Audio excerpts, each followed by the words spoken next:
It was a sweltering August afternoon in 1952. The New York courthouse air, thick with the scent of old wood, stale sweat, and an almost palpable fear. Every seat in the gallery was packed, a human tide drawn by the promise of a spectacle, the public downfall of Ellsworth Bumpy Johnson, the undisputed King of Harlem. Special Prosecutor Thomas Dewey's team, a phalanx of ambitious lawyers, had declared they would bring 200 witnesses to the stand. 200 voices, each a hammer blow, meant to finally shatter Bumpy Johnson's empire. The city, from the top floors of the municipal building to the grimiest alleyways of the 5 Points, held its breath. This was it. This was the end. But as the bailiff, a man whose voice usually boomed with unquestionable authority, called the first name, then the second, then the third, a chilling realization swept through the room, cold as a sudden gust on a summer day. Only 3 figures dared to step forward, 3 out of a promised 200, and 2 of those 3, under solemn oath, would do the unthinkable. They would lie directly in Bumpy Johnson's favor. It was a whisper that became a roar in the streets, a testament to an unwritten law far older than the city's statutes.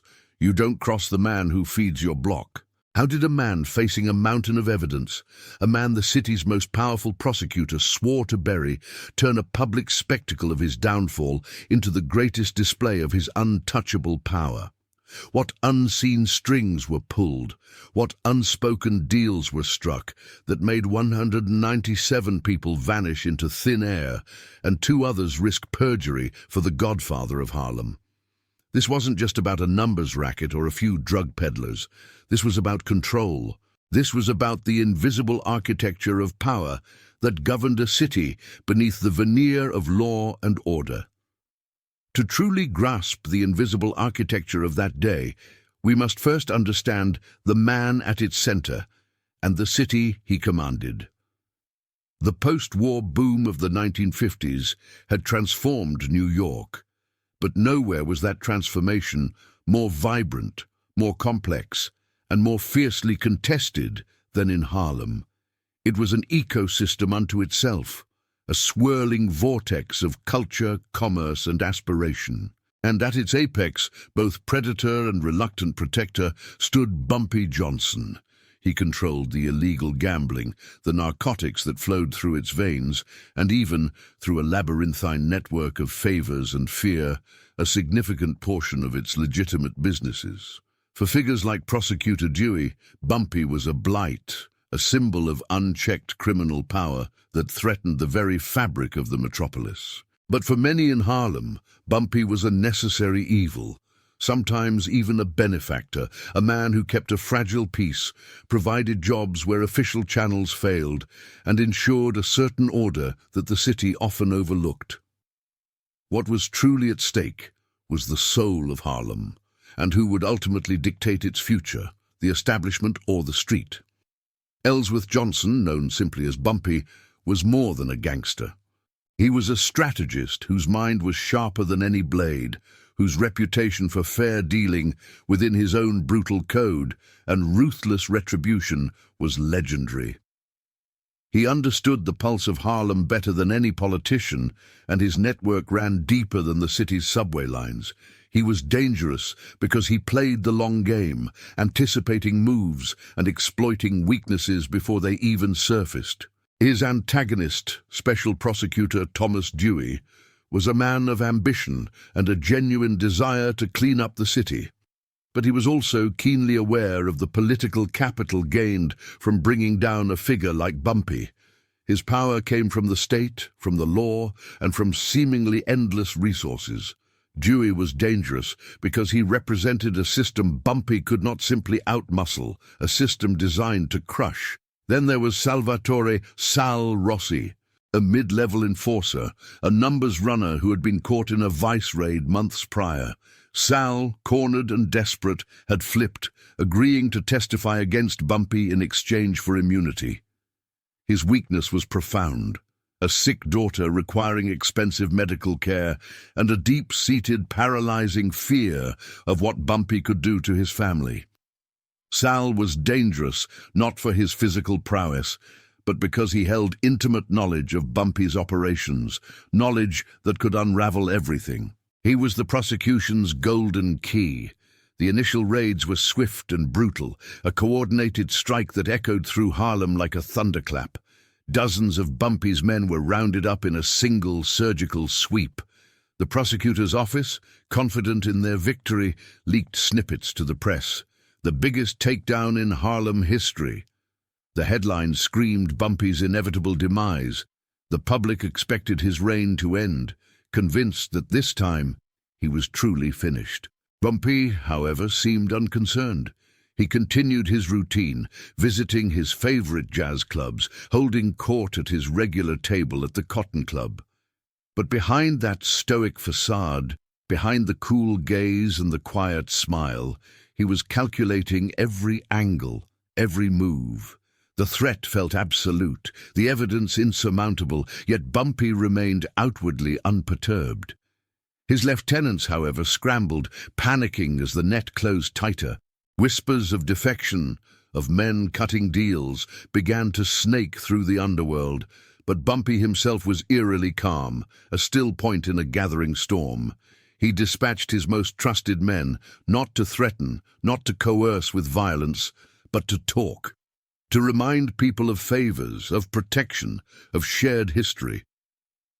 A quiet word was had with a precinct captain known for his gambling habit, a gentle reminder of past discretions, a subtle pressure applied to a union boss whose cousin owed Bumpy a significant debt, a debt that could be called in at the most inconvenient time. These were not threats. They were merely reminders of the intricate web of obligations that held Harlem together, and Bumpy was its spider. Meanwhile, Sal Rossi, isolated in protective custody, began to receive anonymous messages. Not overt threats, nothing the authorities could trace back to Bumpy. Instead, they were small, unsettling details. A precise figure for his daughter's rapidly accumulating medical bills, the name of the new night nurse at her hospital, a description of the flowers on her bedside table. Information only Bumpy, or someone with Bumpy's vast reach, could have possibly known.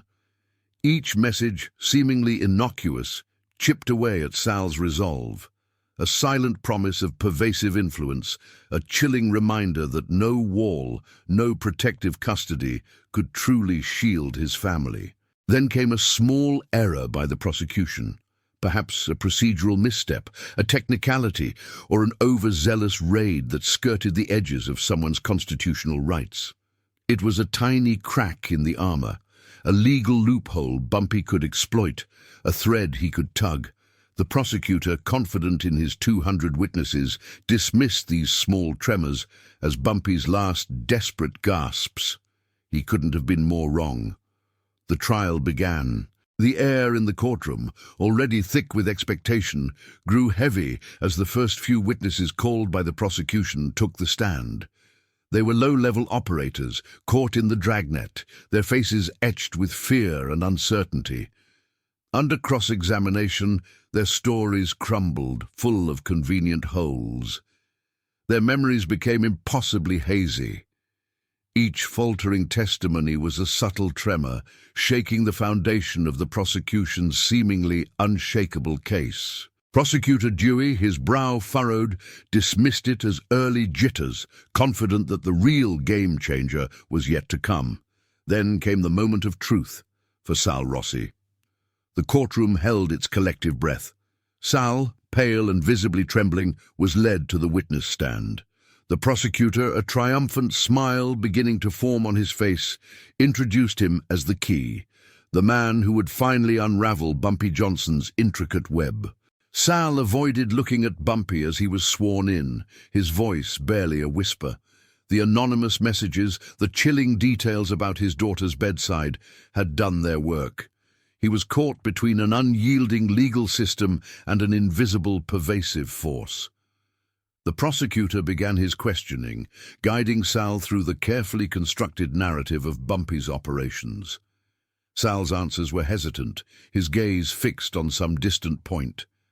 Then, a shift. Slowly, deliberately. Sal's eyes drifted across the courtroom, past the rows of lawyers, past the silent jurors, until they met Bumpy's.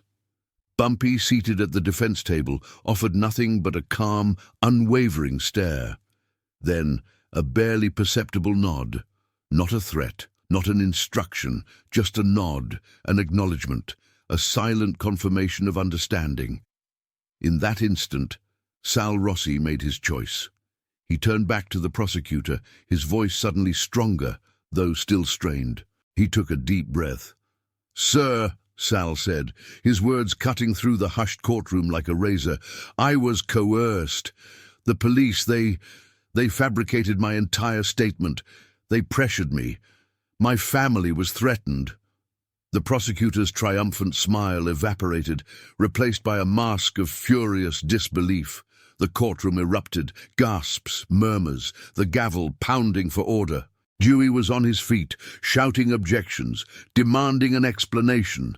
But Sal stood firm, repeating his recantation, claiming he'd been fed a script, his family's welfare held hostage. The prosecutor was furious, but helpless.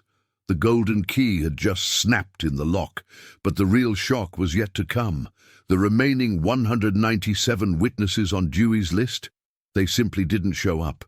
Their names were called one after another, echoing into an empty, silent void. Their phones mysteriously went unanswered. Their doors remained locked. Their families, when tracked down, claimed they were out of town or sick or simply unavailable. They weren't threatened with violence. Bumpy didn't need to fire a single bullet. He simply reminded them where their true loyalties lay, or what they stood to lose by testifying, or perhaps what they stood to gain by not testifying. The subtle pressures, the quiet words, the unseen threads of obligation and fear had bound them all. He turned the prosecutor's public spectacle into his own grand performance, a masterclass in psychological warfare.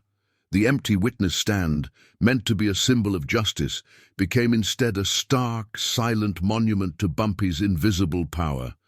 The judge, a man of long experience, watched the prosecution's case unravel before his eyes. With key testimony recanted and the vast majority of witnesses simply gone, the charges became untenable, a flimsy house of cards collapsing in on itself. Exasperated, and with no other recourse, he was forced to dismiss the charges. A profound silence fell over the courtroom, broken only by the rustle of papers. Then a ripple of murmurs began, swelling into a quiet, respectful applause from the gallery. Bumpy Johnson didn't gloat. He simply rose, adjusted the impeccable knot of his tie, and walked out of the courthouse. A faint, knowing smile played on his lips, a private victory parade visible only to those who truly understood. It was a public humiliation for Prosecutor Dewey, a clear message to any rival who thought Bumpy was vulnerable, and a definitive reaffirmation of his untouchable status in Harlem. No bullets were fired, no blood was spilled, just the crushing weight of unspoken influence, the undeniable truth that some battles are won not with brute force, but with the quiet, devastating power of anticipation and strategic genius. In the 72 hours that followed, the message rippled through every corner of New York's underworld, a legend born in the silence of a courtroom. Rival families, who had been circling like vultures, retreated, understanding that Bumpy's hold on Harlem was stronger than ever, his roots deeper than they could ever hope to sever. The police, embarrassed and chastened, changed their tactics, realizing that direct confrontation wasn't enough against a man so deeply embedded in his community. Bumpy solidified his control over the numbers game for another decade, and the myth of his invincibility grew exponentially. The incident became a tale whispered in back alleys and smoky jazz clubs, a story of how Bumpy Johnson proved that you could bring 200 men to the battlefield, but if they weren't your men, they were just ghosts. True power isn't about the number of guns you carry, but the number of people who choose to stand with you or against your enemies when the chips are down. Respect isn't given, It's earned through 1,000 quiet moments, 1,000 unseen favors, and a single, unforgettable display of strategic genius. The question isn't whether you can buy loyalty, but whether you can inspire it when the price is everything. On that sweltering August afternoon in 1952, Bumpy Johnson didn't just win a court case. He cemented his legacy, proving that in Harlem his word was the law and his influence truly was boundless. If this story of invisible power and strategic brilliance caught your attention, hit that like button. What are you waiting for? Subscribe to the channel and join our community. Tell me in the comments, was Bumpy a criminal who exploited his community, or a necessary evil who provided a different kind of order? Let me know which side you're on. And don't forget to share this with someone who appreciates a masterclass in strategic thinking. The next hidden history we uncover is even more insane. Make sure you don't miss it.